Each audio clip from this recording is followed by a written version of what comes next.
தெரியுமா? ஏதாவது பெரிய பரதநாட்டிய டான்ஸரா இருக்கும். டான்சர் எல்லாம் இல்ல, பூ கட்டுறவன். பந்தம் வந்துருச்சுல, இந்த வந்துட்டாங்க இல்ல, என்ன உங்களுக்கு வேற வேலையே கிடையாதா? ஒரு நல்ல நாள் பெருநாள் வந்துச்சுன்னா உடனே ஒரு விளையாடுறீங்களா? அவதான் ஒண்ணும் தெரியாத மாதிரி நிக்கிறானா? நீங்க எல்லாரும் சேர்ந்து நடிக்காதீங்க. என்னன்னு சொல்ல மாட்டேங்கிறாளே, திருப்பி கேட்கணுமே. கார்த்தி வேற என்ன கார்த்தி இருக்கு? கார்த்தி பாருங்க, இவ ஒய்யாரமா உக்காந்துக்கிட்டு என்ன எப்படி எல்லாம் கேள்வி கேட்டா தெரியுமா? நீங்க உட்கார்ந்து கூடாது. புரியுற மாதிரி சொல்லுப்பா. நம்ம வீட்டை ஏழை விட போறாங்களாமா?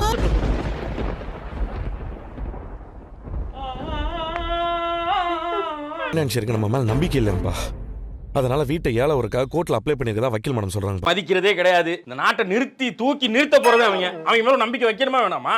நீத்தருடைய வாழ்க்கையை கெடுக்கணும்னு முடிவு பண்ணதுக்கு அப்புறம் நியாய அநியாயம் எல்லாம் யாரும் பார்க்க மாட்டாங்க. நியாயமே இல்லாம அநியாயம் பண்ணிக்கிறதுக்கார ஒருத்தர் பாரு, நியாயம் வேணும்னா போலீஸ்ல கம்ப்ளைண்ட் கொடு. அப்படி இத மட்டும் தான்டா நீ சொல்லிக்கிட்டு இருக்க.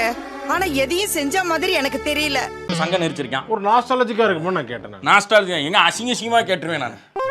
அவர் ஷெட்ல இருக்க கார்லாம் இப்ப என் பொறுப்பு. அதோட சாவிதான் இதெல்லாம். எனக்கு எவ்வளவு சந்தோஷமா இருக்கு தெரியுமா?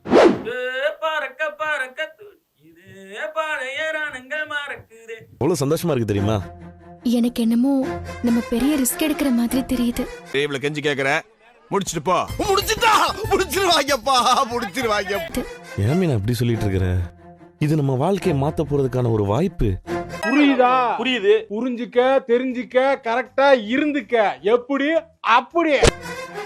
இந்த காருங்களை மட்டும் நல்லா வேலை செஞ்சு நம்ம டிராவல்ஸ் நடத்தினா நல்லா சம்பாதிக்கலாம். ஒரு பாட்டிலால தான் எடுக்கணும்.